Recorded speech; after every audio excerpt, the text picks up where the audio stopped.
Olá, eu sou o Dr. Pedro Veronese do Descomplicando ECG e na aula de hoje eu gostaria de mostrar para vocês padrões eletrocardiográficos que devem ser reconhecidos nas síndromes coronarianas agudas, além do famigerado supra do segmento ST.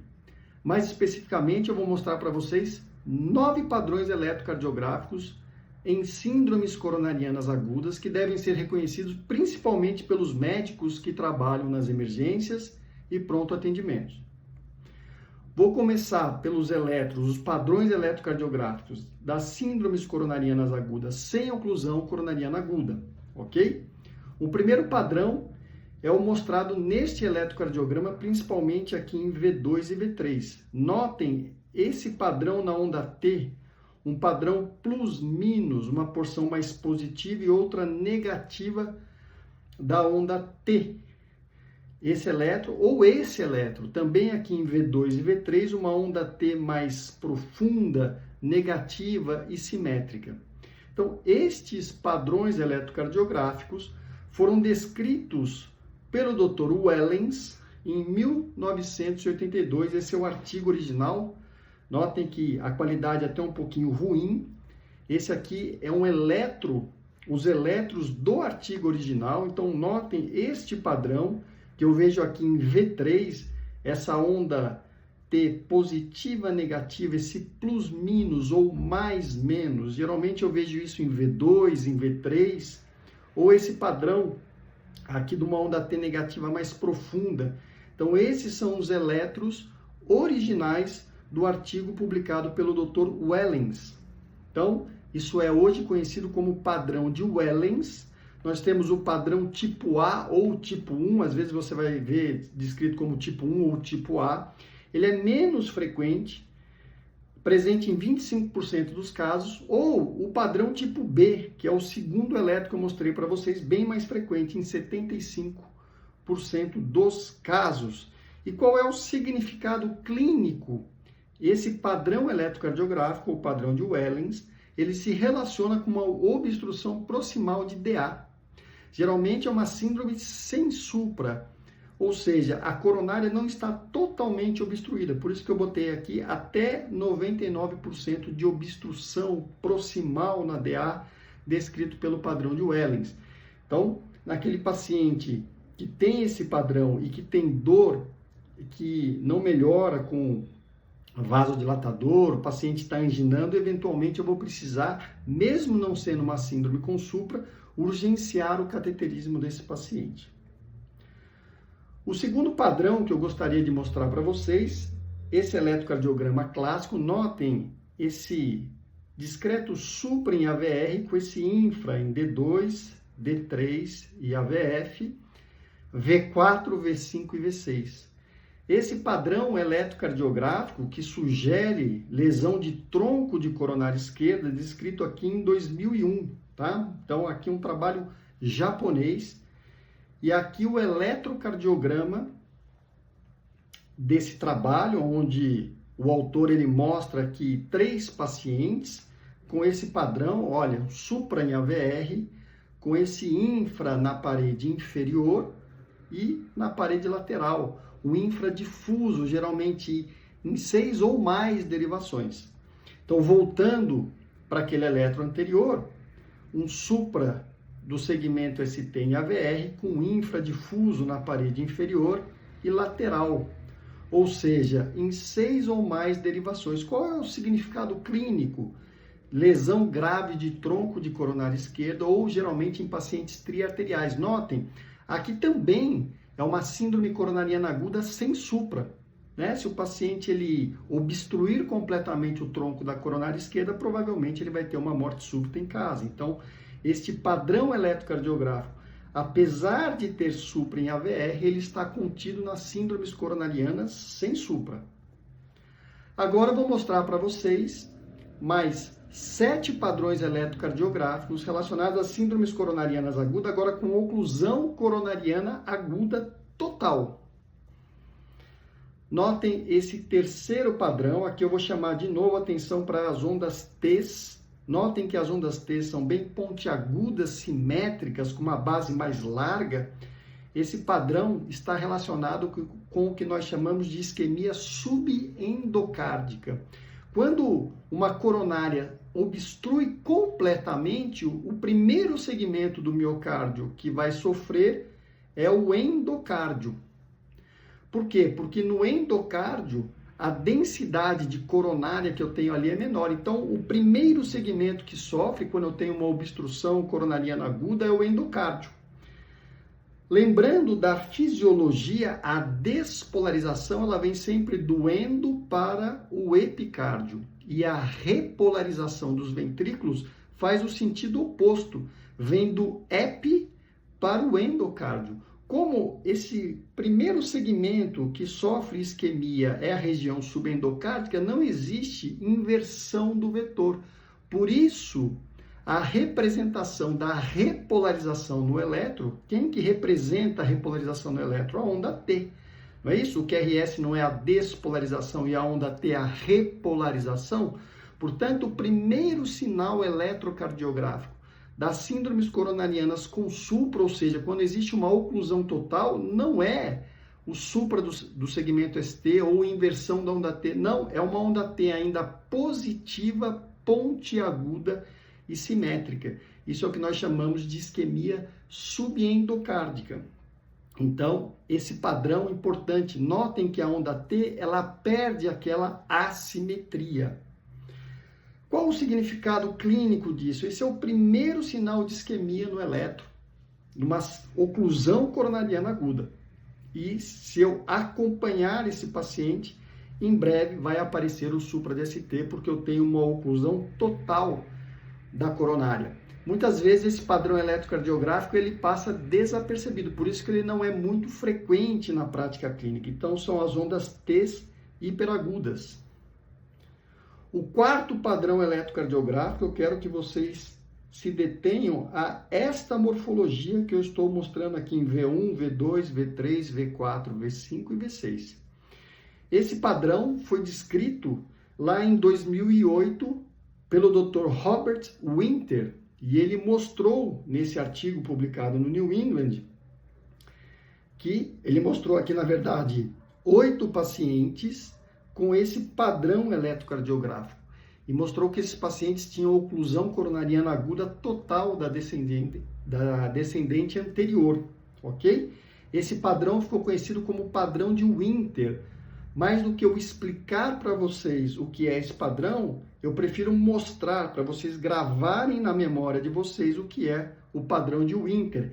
É essa alteração da despolarização e da repolarização. Então, notem que o final do QRS já tem esse infra e depois essa subida abrupta com uma onda T bem apiculada. Qual é o significado clínico disso? Esse é um padrão de oclusão coronariana aguda da descendente anterior, ou seja, eu tenho 100% de obstrução e ele está presente em torno de 2% dos infartos aonde há oclusão coronariana aguda, mas não necessariamente tem um supra do segmento ST. Então, padrão de Winter, bastante importante de ser reconhecido.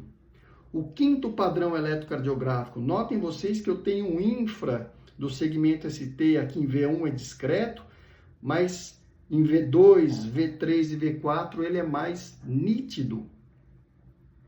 Então, quando eu tenho infra do segmento ST de V1 a V3, podendo ou não compreender V4, eu tenho duas possibilidades.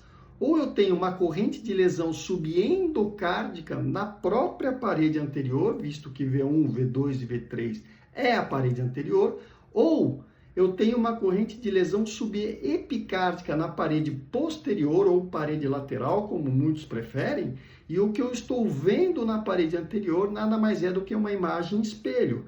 Porque notem vocês, quem vê em espelho a parede anterior, V1, V2 e V3, é a parede posterior ou lateral, que o eletrocardiograma representa nas derivações V7, V8 e V9, como eu mostro aqui nessa figura para vocês.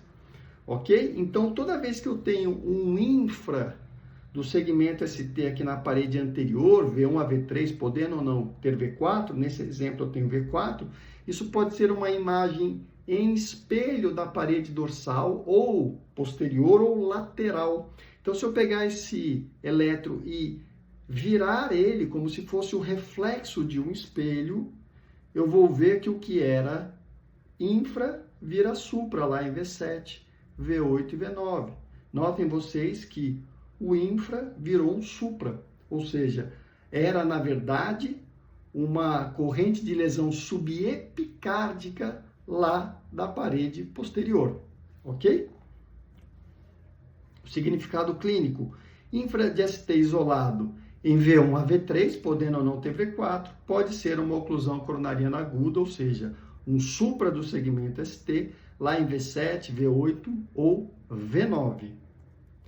O sexto padrão eletrocardiográfico, aqui eu tenho um supra indiscutível, bastante fácil de ser visto, mas esse padrão eletrocardiográfico foi descrito, como tombstoning ST elevation, nesse artigo aqui, publicado em 2009, ok?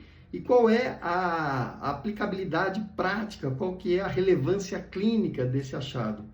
Então, este padrão eletrocardiográfico, conhecido como padrão de tombstone, tombstone em inglês é lápide, Então, ele faz essa analogia com esta lápide. Então, o que é esse padrão eletrocardiográfico? É uma fusão do segmento ST e da onda T com elevação. Notem que a elevação do segmento ST e da onda T fica acima da onda R, formando uma morfologia que se assemelha a uma lápide. E, além de ser um infarto com supra, o autor demonstrou que o significado clínico desse achado eletrocardiográfico se relaciona com uma maior massa de miocárdio em risco, e esses pacientes têm um desfecho clínico pior, uma maior mortalidade, um pior prognóstico. De novo, é uma obstrução total da coronária. Aqui o sétimo padrão eletrocardiográfico que eu quero mostrar para vocês. Aqui eu tenho bloqueio do ramo esquerdo. Lembrar que no bloqueio de ramo esquerdo é comum, é normal, é esperado eu ter supra lá em V1, V2 e V3. É muito frequente a gente receber elétrons com bloqueio de ramo esquerdo puro, só com supra em V1, V2 e V3, e isso ser erroneamente interpretado como uma síndrome coronariana aguda com supra. Então, a doutora Sgarbossa, lá em 96, ela propôs critérios que são extremamente importantes para que a gente faça o diagnóstico de infarto com supra ou oclusão coronariana aguda na vigência do bloqueio de ramo esquerdo. O primeiro desse critério é um supra discordante maior ou igual a 5 milímetros. Pedro, por que supra discordante? Notem que o QRS vem para baixo, ele é negativo, e o ST vai para cima, por isso que é discordante. Então, alterações discordantes têm que ser maior ou igual a 5 milímetros. Notem que esta alteração me dá 2 pontos nos critérios de Sgarbossa, e isso não é suficiente para fechar o diagnóstico de infarto com supra ou de oclusão coronariana aguda. Esse é o pior dos 3 critérios. Os outros 2 critérios são as alterações concordantes. Então, o supraconcordante. Por que concordante? Porque o QRS está para cima e o ST vem para cima. As alterações concordantes bastam ser maior ou igual a 1 milímetro. Então, aqui eu tenho um supraconcordante maior ou igual a 1 milímetro e aqui eu tenho o infraconcordante. Por que concordante? Porque o QRS está para baixo e o segmento ST está para baixo. Então, esse infraconcordante maior ou igual a 1 milímetro leva 3 pontos. Já o supraconcordante leva 5 pontos. Lembrar que o infraconcordante ele tem que ser visto em V1, V2 ou V3.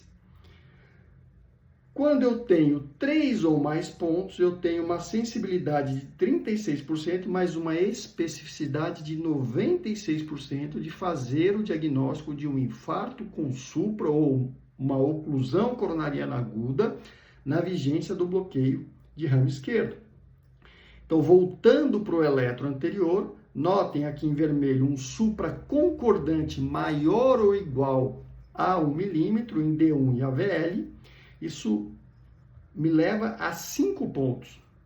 Mas eu tenho ainda um infraconcordante, ou seja, lembra que tinha que ser em V1, V2 ou V3? Ou seja, eu tenho um infraconcordante, porque o QRS está para baixo e o ST está para baixo. Aqui em V3. Isso leva 3 pontos. Então, aqui eu tenho um diagnóstico de certeza de infarto com supra na vigência do bloqueio de ramo esquerdo. Então, o significado clínico que eu devo procurar os critérios de Sgarbossa para diagnóstico de oclusão coronariana aguda na vigência do bloqueio de ramo esquerdo, ou seja, uma obstrução de 100% da coronária. Extremamente importante. O 8º padrão eletrocardiográfico que eu quero chamar a atenção para vocês, descrito por Aslanger, aqui está a referência em 2020. Notem vocês que eu tenho um supra aqui em D3, mas esse supra ele é isolado na parede inferior. Eu não tenho supra em D2, nem supra em AVF. Aqui é o trabalho do Dr. Aslanger, então um novo padrão eletrocardiográfico, publicado aqui no Journal of Electrocardiology. E o que ele mostra, esse padrão? Ele mostra, então, um supra de ST isolado em D3, como eu estou mostrando aqui para vocês, e um infra do segmento ST em qualquer derivação entre V4 e V6. Nesse eletro eu tenho em V4, V5 e V6, mas eu não preciso ter nas 3 derivações. E a elevação do ST de V1 é maior que V2. Então, esse é um padrão eletrocardiográfico chamado de Aslanger. Qual é o significado clínico? O significado clínico é de infarto de parede inferior, ou seja, obstrução de 100% da coronária, mais DAC multiarterial. Então, esse é o 8º padrão eletrocardiográfico importante. E o 9º e último padrão eletrocardiográfico, a presença de um supra aqui em D1, em AVL e V2. A descrição desse padrão eletrocardiográfico, eu trago aqui o artigo para vocês, então o sinal da bandeira da África do Sul, porque eu tenho um supra aqui em D1, em AVL e V2, voltando para aquele nosso eletro, então eu tenho um supra aqui em D1, em AVL e V2, e notem que eu tenho uma imagem espelho na parede inferior, ou seja, eu tenho um infra em D2, D3 e AVF. Ok? Então, esse padrão, conhecido como padrão da bandeira da África do Sul, ele tem o significado clínico de uma oclusão total, ou seja, 100% proximal do ramo diagonal. Ok? Ou seja, eu estou tendo um acometimento da parede anteromedial. Ok? Então, esses são os 9 padrões eletrocardiográficos que eu gostaria de mostrar para vocês. Espero que vocês tenham gostado. Muito obrigado. Tchau, tchau.